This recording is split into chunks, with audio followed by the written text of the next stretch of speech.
350 personnels de l'éducation nationale étaient dans la rue à Carcassonne ce jeudi matin pour manifester afin de montrer leur ras-le-bol et leur sentiment d'être méprisés par le gouvernement face au manque de moyens chroniques et au chaos créé depuis la rentrée par les protocoles sanitaires successifs. Enseignants, parents d'élèves, mais aussi directeurs d'établissements ont répondu à l'appel à la mobilisation lancé par les syndicats de l'éducation.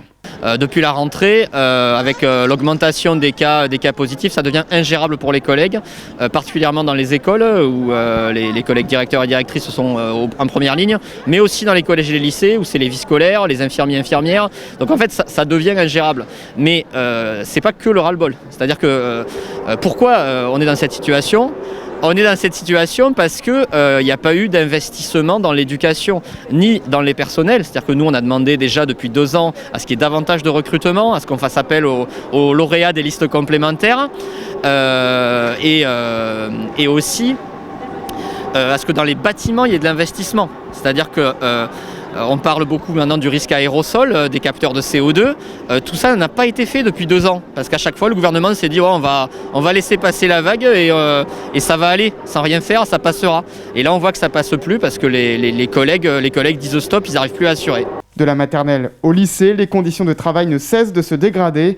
Les personnels sont à bout, comme cette enseignante en collège qui nous explique son quotidien. Alors, on a une surcharge de travail parce qu'on change de 2 salles sans arrêt. On nous demande en plus de mettre des cours en ligne pour les élèves qui ne sont pas là, qui sont cas contact, qui ne sont pas là. Alors on est censé mettre des cours en ligne pour eux, donc on fait double travail. On est là, on fait notre travail habituel dans des conditions dégradées et en plus, il faudrait qu'on mette aussi nos cours en ligne. Et tout ça sans être protégé. On n'est pas protégé. Si on veut être protégé, il faut payer nos masques. Et cerise sur le gâteau, en plus, il faut se geler dans les classes, parce qu'il faut ouvrir toutes les heures pendant au moins 10 minutes pour faire de l'aération.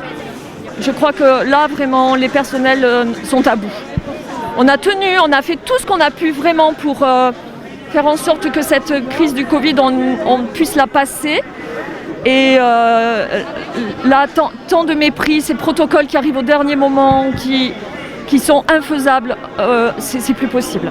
Une délégation intersyndicale a été reçue dans les locaux de la direction des services départementaux de l'éducation nationale ce matin.